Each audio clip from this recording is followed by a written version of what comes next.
आकाशवाणी है। कोविड-19 विशेष कार्यक्रम के अंतर्गत प्रस्तुत है कोरोना वायरस संक्रमण की वर्तमान स्थिति पर चर्चा, जिसे प्रस्तुत कर रहे हैं आकाशवाणी संवाददाता नवीन सक्सेना। इस कार्यक्रम में आमंत्रित स्वास्थ्य विशेषज्ञ हैं जयपुर के सवाई मानसिंह चिकित्सा महाविद्यालय में प्रोफेसर डॉक्टर रमन शर्मा। नमस्कार। कोरोना जागरूकता श्रृंखला के आज के इस कार्यक्रम में आप सबका बहुत बहुत स्वागत है।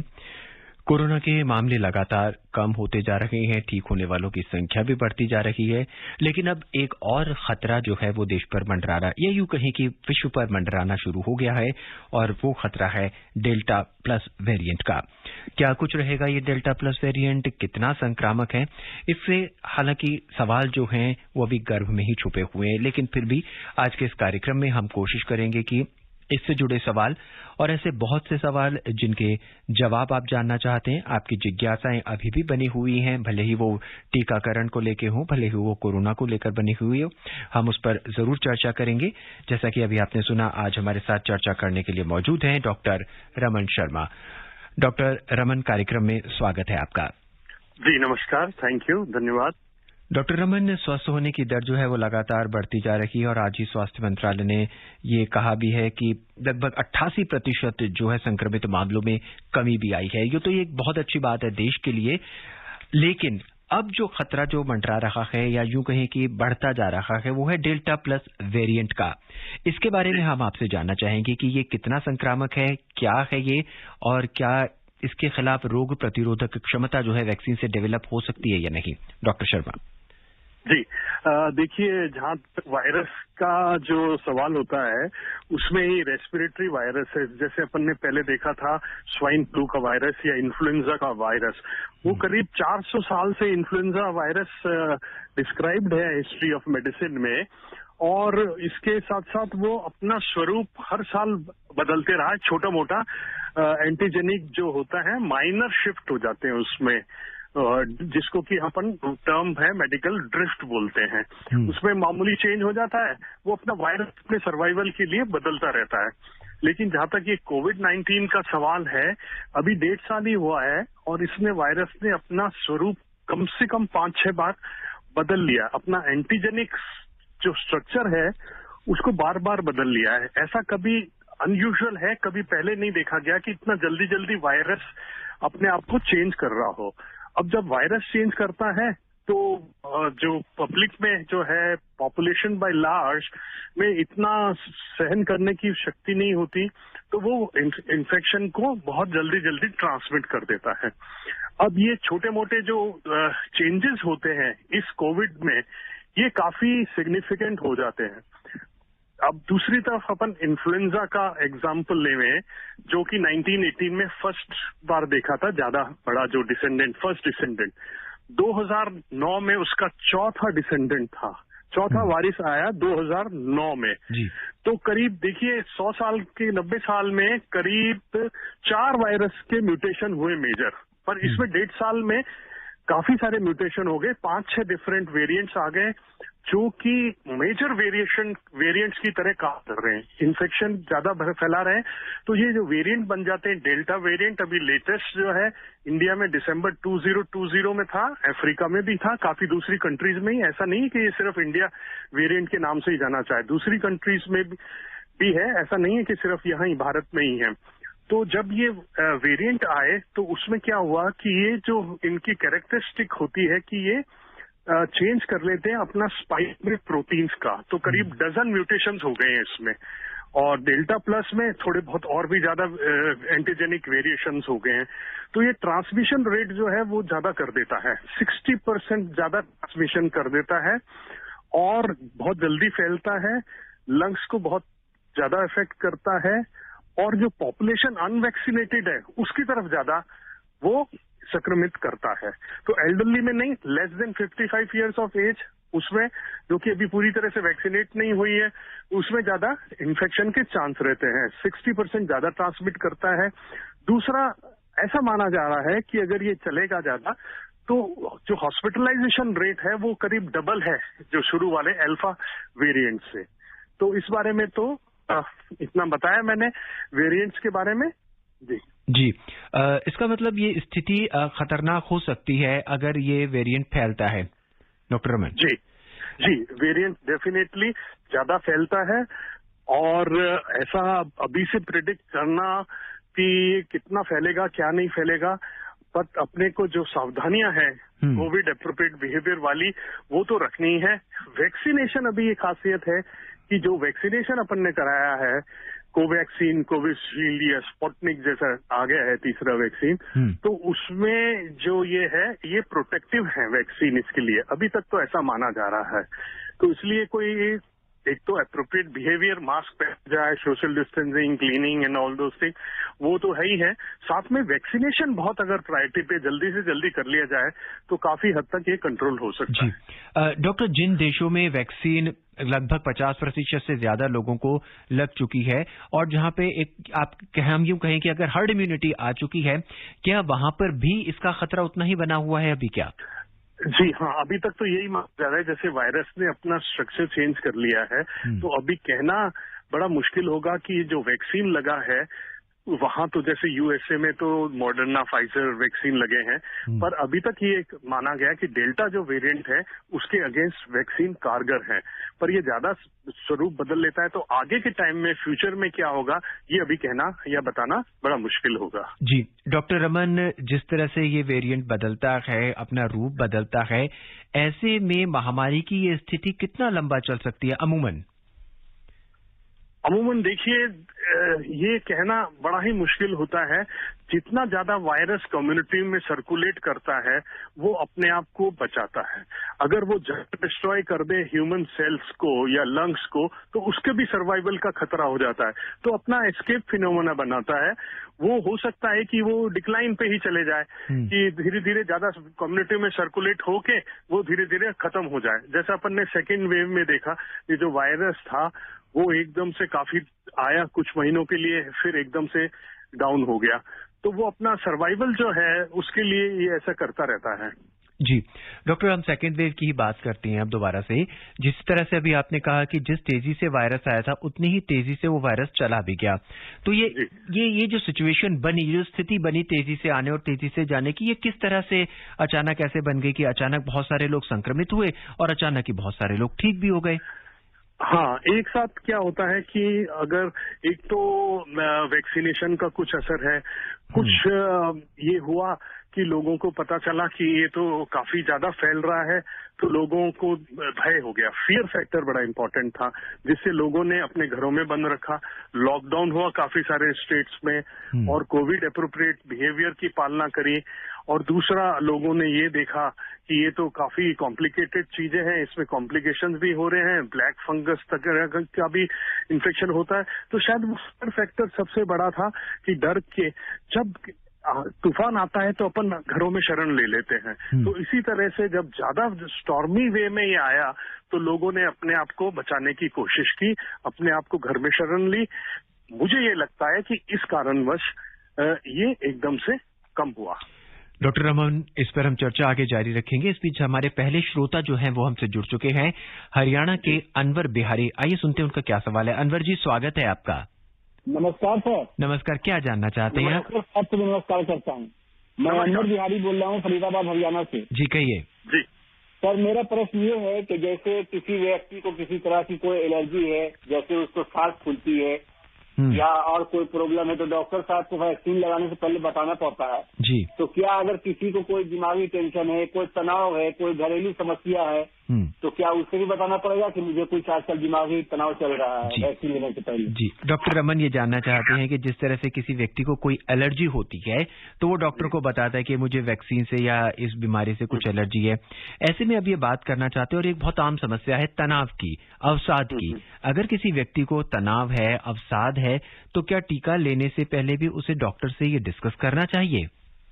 जी नहीं, अपनी एलर्जी के बारे में तो जरूर बता देना चाहिए, पर एलर्जी में जो है, जैसे आपको अस्थमा है किसी को, या एलर्जिक राइटिस है, जुकाम एलर्जी के कारण होता है, ड्रग एलर्जी है, कई दवाइयों से पैरासिटामोल एलर्जी है, या डाइक्लोफेनेक से एलर्जी है, या फूड एलर्जी है, कुछ खाने से एलर्जी है, तो उसमें वैक्सीन बिल्कुल मना नहीं है लगाने के लिए, दिया जाना चाहिए।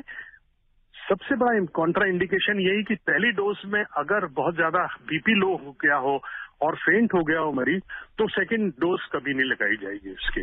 यही सबसे बड़ा कॉन्ट्रा इंडिकेशन होता है। अब जहां तक मानसिक समस्याओं का सवाल है, उसमें ऐसा कुछ नहीं, जरूर बता देना चाहिए डॉक्टर को, पर वैक्सीन एफिकेसी पे उसका कोई असर नहीं होता, ये श्योरिटी है। जी डॉक्टर, आपने डोजेस की बात करी। वैक्सीन की किसी को पहली डोज लगी है और उस डोज को लगने के बाद उस पर किसी तरह का कोई असर नहीं होता है, जिसे कहते हैं कोई साइड इफेक्ट नहीं है, क्या उसी व्यक्ति को जब दूसरी डोज लगेगी तो क्या साइड इफेक्ट होने के चांसेस होते हैं?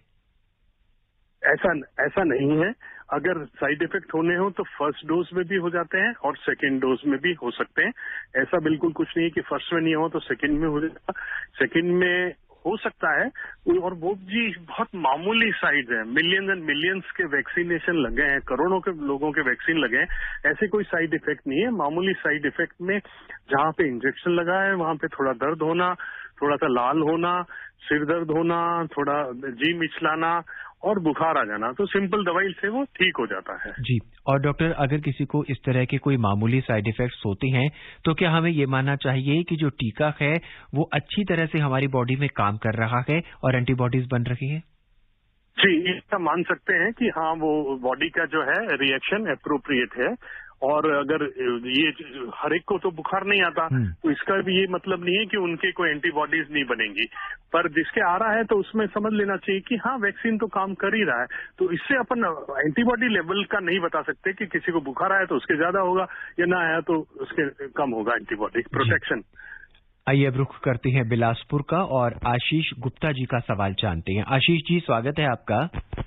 जी सर, नमस्कार। नमस्कार जी सर, सबसे पहले तो सर मेरे पास रेडियो सेट नहीं है सर, मोबाइल से सुनना चाहता हूँ जवाब में। जी ठीक है, हम आपका फोन नहीं काट रहेंगे, आप हम जवाब सुनिएगा। आप क्या जानना चाहते हैं, पूछिए। सर मैं एक बार पॉजिटिव आया था, 70 से 75 रोज हो गया, लेकिन सर मेरा टेस्ट और स्माइल नहीं आ रहा है सर, तो इस विषय में क्या करना चाहिए? और दूसरी सवाल ये है कि एक बार संक्रमित होने के बाद फिर से मतलब कितना चांसेस रहते हैं सर? दोनों सवाल का जवाब सर। जी डॉक्टर, इनको कोरोना हुआ था लेकिन अभी तक इनका टेस्ट और स्मेल जो है वो वापस नहीं आया है, और ये कब तक वापस आएगा ये जानना चाहते हैं। जी ऐसा है, ये जो टेस्ट चला जाता है और स्मेल चली जाती है वो डेफिनेटली वापस आती है 99% में, कुछ दिन से लेकर कुछ महीनों तक। ये कोई इंडिकेशन नहीं है कि बहुत ज्यादा वायरस अंदर ही अंदर रेप्लिकेट कर रहा है या वायरस एक्टिव है। ये वायरस जो है नर्व्स को थोड़ा डैमेज कर जाता है और उसमें रिकवरी के चांसेस बहुत अच्छे होते हैं, धीरे धीरे वो आ जाएगा। डॉक्टर रमन, इनका दूसरा सवाल था, ये एक बार कोरोना संक्रमित हो चुके हैं, क्या अब दोबारा इनको संक्रमण हो सकता है? जी हाँ, देखिए, एक तो कोरोना संक्रमित, दूसरी तरफ वैक्सीनेटेड इंडिविजुअल। अब दोनों लोगों को, दोनों ग्रुप के लोगों को अपने को कोविड एप्रोप्रिएट बिहेवियर, यानी कि सबसे इम्पोर्टेंट पब्लिक में जाने में मास्क लगाना है। बिकॉज क्योंकि वेरिएंट इतने जल्दी जल्दी, जैसा मैंने पहले बताया आपको, इतने सारे वेरिएंट आ गए म्यूटेशंस के साथ, तो डेफिनेटली चांसेस रहते हैं कि वो पुराना इन्फेक्शन हो तो नए इन्फेक्शन को कर सकता है इंडिविजुअल में। जी, तो इसलिए अपने को, इसीलिए वैक्सीन के बाद भी या इन्फेक्शन होने के बाद भी ऐसा नहीं है कि वैक्सीन के बाद आप खुला छूट जाओ। अमेरिका में कुछ प्रोविंसेस, स्टेट्स हैं जहां पे उन्होंने मास्क को अभी अलाउ नहीं, मतलब उन्होंने कर दिया कि मास्क ना पहने, ऐसा अलाउ कर दिया है, पर WHO इस चीज के अभी अगेंस्ट है। आइए अब अयोध्या का रुख करते हैं और वहां से इरशाद जी से जुड़ते हैं और उनका सवाल जानते हैं। इरशाद जी, कार्यक्रम में आपका स्वागत है। जी नमस्ते सर। नमस्ते, क्या जानना चाहते हैं? जी हम जान रहे हैं कि अगर किसी को एलोपैथिक दवा से एलर्जी हो, यहाँ तक कि पैरासीटामॉल हो, एविल से, क्या वो भी लगवा सकता है इंजेक्शन?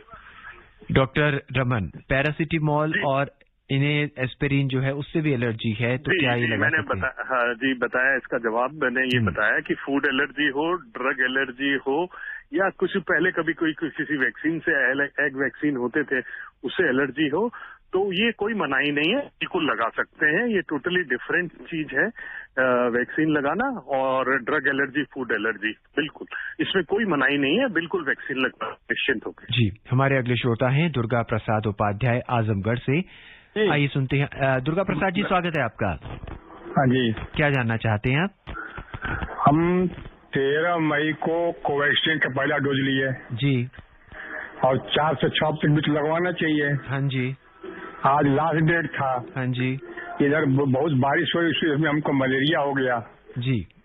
तो लेट हो गया, तो अब हमारा फिर आज के बाद वैक्सीन लगेगा कि नहीं जी। और दूसरा क्वेश्चन है कि बुखार ठीक होने कितने दिन बाद लगवाना चाहिए?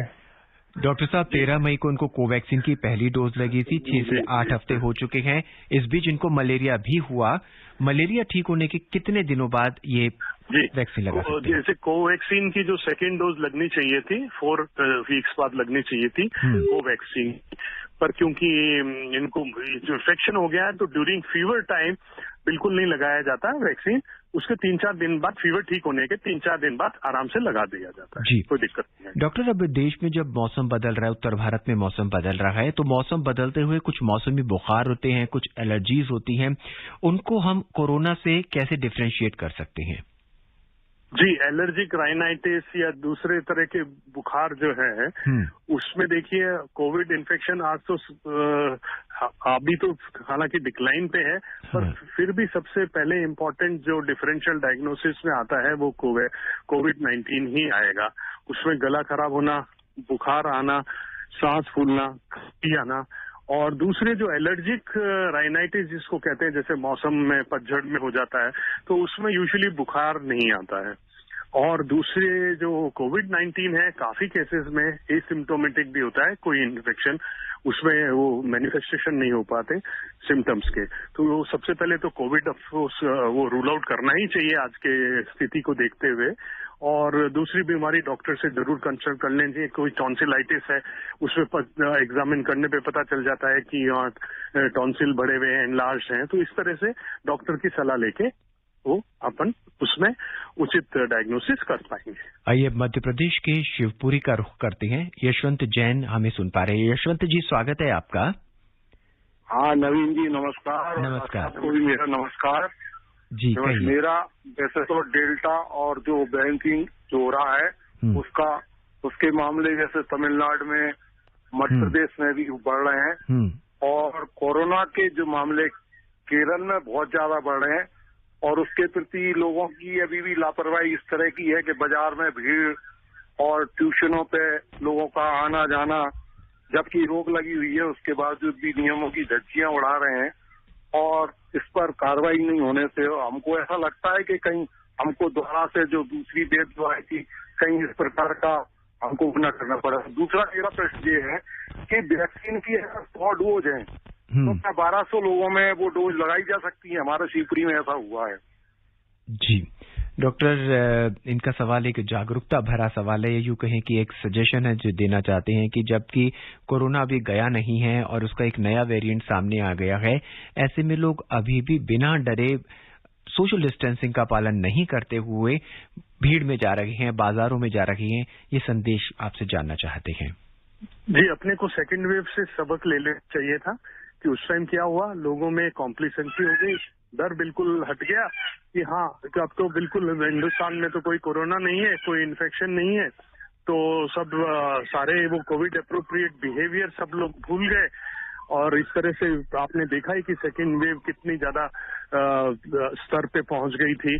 तो ये तो बहुत इन्होंने अच्छा सजेशन दिया है। अब जो शादियों के समारोह में आपने देखा होगा, पॉलिटिकल रैलीज में देखा होगा कि बिना मास्क के लोग घूम रहे हैं, तो ये कारण तो है ही है इसमें। जी, और अब बड़ौत से महेश शर्मा जी। महेश जी, स्वागत है आपका। नमस्कार जी। नमस्कार। नमस्कार। आप 270 प्रोग्रामों में हिस्सेदारी ली है जी, बहुत अच्छा प्रोग्राम रहा आपका जी, शुक्रिया। हमेशा अच्छा ही होता रहेगा जी, शुक्रिया। क्या जानना चाहेंगे आप? जानना चाह रहा हूँ जी, दोनों डोज लेने के बाद में क्या क्या सावधानियां रखनी पड़ेगी जिससे कोरोना से हमेशा बचे रहें? डॉक्टर साहब दोनों डोज ये ले चुके हैं और ये जानना चाहते हैं दोनों डोज लेने के बाद और क्या सावधानी हमें बरतनी चाहिए ताकि कोरोना से हम हमेशा के लिए मुक्ति पा जाएं। जी, जैसे वैक्सीन के बाद अब एक तो देखिए कि अपने को कोविड एप्रोप्रिएट बिहेवियर बार बार यही कहा जाता है कि इसकी पालना की जाए।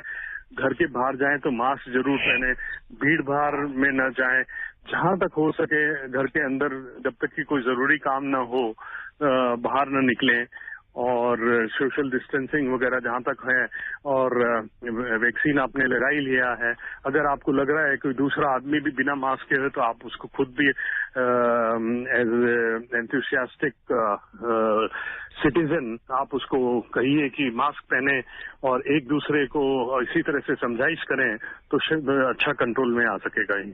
और अब मध्य प्रदेश के अरविंद बैरागी जी से जानते हैं कि उनकी क्या जिज्ञासाएं हैं कोरोना के बारे में। अरविंद जी से संपर्क नहीं हो पा रहा है इस बीच। अच्छा डॉक्टर, हम आपसे ये जानना चाहेंगे कि अब पोस्ट कोविड के जो मामले हैं वो भी अब लगातार बढ़ते चले जा रहे हैं। ऐसे में अगर कोविड एक नया संक्रमण आ जाता है तो ये मामले जो है मिक्स से हो जाएंगे, कोविड के नए संक्रमण होंगे और कुछ कोरोना के जो बाद के व्यक्ति हैं, कोरोना से जो संक्रमित हुए हैं, उनको अलग करने के लिए अपनी जो स्वास्थ्य सुविधाएं हैं उन्हें अब हमें कैसे बढ़ाना होगा? जी, कोविड की जो पोस्ट कोविड सिंड्रोम है वो एक डिफरेंट एंटिटी है। उसमें पेशेंट नेगेटिव होने के बाद भी कुछ हफ्तों तक उसमें सिम्टम्स रहते हैं, 3 हफ्ते तक रहते हैं तो उसको एक्यूट लॉन्ग कोविड कहते हैं, और 12 हफ्ते तक लेते हैं तो उसको लॉन्ग कोविड कहते हैं। और उसमें अब दूसरे जैसे नए केसेस अगर आते हैं तो वो डेफिनेटली RT-PCR पॉजिटिव होंगे, टेस्ट जरूर कराना चाहिए, या कुछ केसेस में अगर डॉक्टर को लग रहा है कि इनको कोविड इन्फेक्शन हो सकता है तो CT स्कैन से कराया जा सकता है, तो जो उनको एक्यूट फेस में ही अपन देख लिए और उनका ट्रीटमेंट चालू कर दिया जाए। जी, हमारे अगली श्रोता हैं बलरामपुर से रिंकी तिवारी जी। रिंकी जी, स्वागत है आपका आज के इस कार्यक्रम में। स्वागत के लिए नवीन सर आपको बहुत बहुत धन्यवाद। डॉक्टर सर को भी नमस्कार। नमस्कार जी, क्या जानना चाहते हैं आप? जी बिल्कुल नवीन सर, मैं ये जानना चाहती हूँ कि जैसे अभी आप वैक्सीन के बारे में जैसे सर बता रहे थे कि इसके साइड इफेक्ट होते या नहीं होते, बस मुझे ये पूछना कि जैसे बच्चों के लिए पहले नहीं था वैक्सीन, अब ट्रायल हो रहा है, कुछ दिन के बाद आ जाए, तो जो हमारी गर्भवती महिला है उनके लिए तो भी वैक्सीन आया नहीं, तो क्या उनके लिए कब तक आएगा, इसके बारे में बताइए। धन्यवाद। डॉक्टर साहब, रिंकी तिवारी जी की जिज्ञासा है और ये बहुत ही माकूल जिज्ञासा है। बच्चों के वैक्सीन को लेकर ट्रायल शुरू हो गए हैं, लेकिन कहा जा रहा है कि अभी गर्भवती महिलाएं जो हैं वो वैक्सीन नहीं लगवा सकती। वो स्थिति कब आएगी जब इन्हें भी वैक्सीन लग पाएगी? जी देखिए, अभी कुछ जो वैक्सीन वाली कंपनीज हैं वो 12 से 18 साल की उम्र के बच्चों के लिए ट्रायल्स कर रही हैं, और शीघ्र ही ट्रायल आ जाएंगे। 3-4 महीने के अंदर अंदर अपने को रिजल्ट पता होंगे। उससे छोटे बच्चों में भी पूरे देश भर में ट्रायल चल रही हैं, तो उसके रिजल्ट आएंगे।